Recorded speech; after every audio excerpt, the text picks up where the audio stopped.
14 September 2025 रोजी झालेल्या national race abacus अकॅडमीची ऑल इंडिया एक्झाम शेगाव येथे पार पडली। या परीक्षेमध्ये race abacus academy center Bhatkuli येथील अनन्या सुरेंद्र खेडेकर, स्वरा संजय गावनेर, अंशरा अहमद पठाण, पूर्वी अशोक आमझरे, आस्था संजय निंभोरकर, श्रुती अमोल आडे हे विद्यार्थी ऑल इंडिया परीक्षेमध्ये फर्स्ट रँकमध्ये आल्याबद्दल त्यांना ट्रॉफी व सर्टिफिकेट देऊन रेस अकॅडमीचे संस्थापक अमोल गावने सर यांच्या हस्ते सत्कार करण्यात आला व तसेच ऋग्वेद सदानंद बोचे, समर्थ रवींद्र खांडेकर, पूर्वी सत्यजित राठोड, परी सचिन रेहपाडे, विराज अमोल निरडकर, स्वराज विजय रायबोले या गुणवंत विद्यार्थ्यांचा मेडल व सर्टिफिकेट देऊन सत्कार करण्यात आला।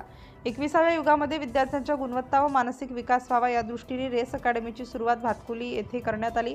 पल्लवी खेडकर मॅडम यांनी सुरुवात केली। आज या अकॅडमीचे जवळपास 20 विद्यार्थी गुणवत्ता यादीमध्ये आलेले आहेत। याचे सर्व यशाचे श्रेय रेस ॲज अकॅडमीचे डायरेक्टर अमोल गावनेर सर व तसेच शुभांगी गावनेर मॅडम व पल्लवी खेडकर मॅडम यांना जाते। तसेच पल्लवी खेडकर मॅडम यांना उत्कृष्ट बेस्ट टीचर अवॉर्ड देऊन त्यांचाही सत्कार करण्यात आला।